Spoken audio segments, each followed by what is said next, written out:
Bienvenue à toutes et à tous. Aujourd'hui, nous sommes dans la deuxième partie de notre série L'épopée de la fourmi. Si vous n'avez pas vu le premier épisode, je vous invite grandement à aller le voir. Je vous mets le lien dans la description et également la petite fiche en haut à droite de l'écran. L'épopée de la fourmi est une série de vidéos qui raconte l'histoire fascinante de nos amis les fourmis. Aujourd'hui, nous allons explorer comment ces incroyables insectes ont évolué à partir de leurs ancêtres lointains jusqu'aux espèces modernes que nous connaissons tant. La vidéo va se composer de 4 parties. La première partie sera sur les premiers ancêtres des fourmis. Ensuite, la deuxième, ce sera sur la diversification des fourmis. La troisième sera sur l'adaptation et les comportements de ces dernières. Et la quatrième sera sur l'impact écologique des fourmis qu'a sur notre planète. Allez, ne nous attardons pas plus sur l'introduction et commençons avec la première partie, les premiers ancêtres de la fourmi.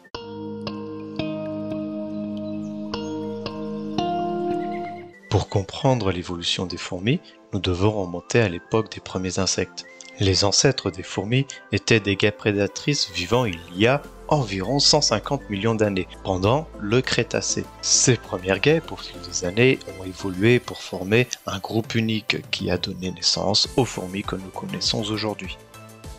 L'un des fossiles les plus révélateurs est celui de la Sphaecomyrma freyi, découvert en 1966 par les entomologistes Edward Osborne Wilson et ainsi que William Bowie Brown.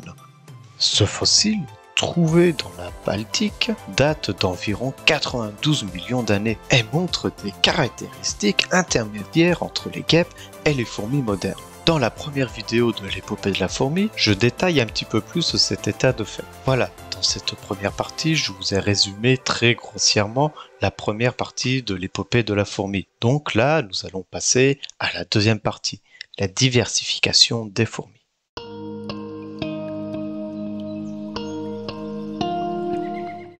À partir de ces ancêtres, les fourmis ont commencé à se diversifier et à coloniser différents habitats. Durant l'Éocène, il y a environ 44 millions d'années, les fourmis ont connu une véritable explosion de diversité. Des fossiles de cette époque montrent une grande variété de formes et de tailles.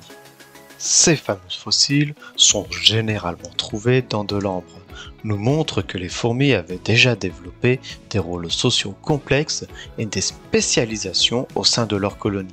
Elles avaient aussi commencé à s'adapter à divers environnements, en allant des forêts tropicales aux zones plus tempérées.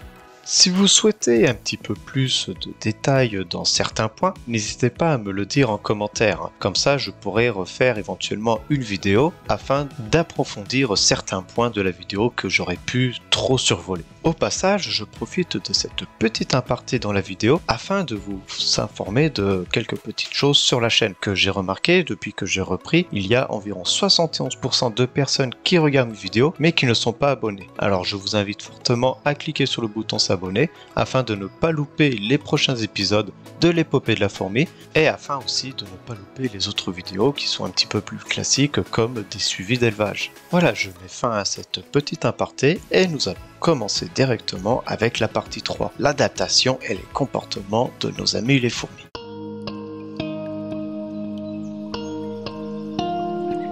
Les fourmis modernes montrent une incroyable variété d'adaptations et de comportements. Certaines, comme les fourmis coupeuses de feuilles, cultivent même des champignons afin de se nourrir. D'autres vont même pouvoir tisser leur propre nid avec l'aide de leurs larves.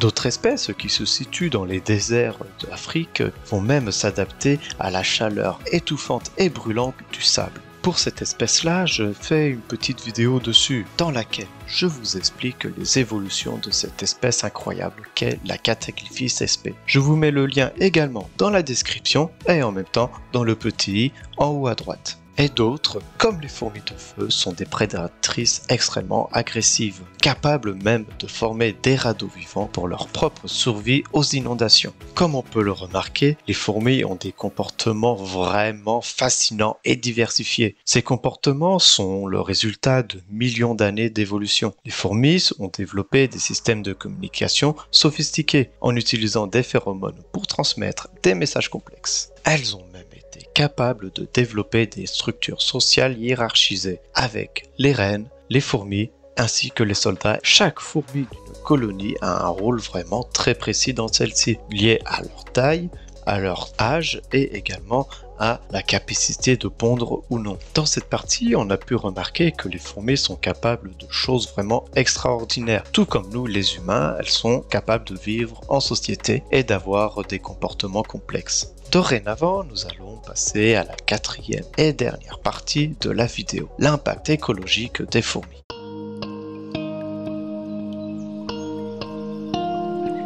Les fourmis ne sont pas que des petits insectes qui se faufilent un petit peu partout dans nos maisons pour nous embêter dès qu'on laisse un petit morceau de gâteau trop longtemps sur le comptoir. Il faut savoir qu'elles jouent un rôle crucial dans les écosystèmes. Elles aèrent le sol en creusant leur nid, dispersent les graines et participent à la décomposition des matières organiques.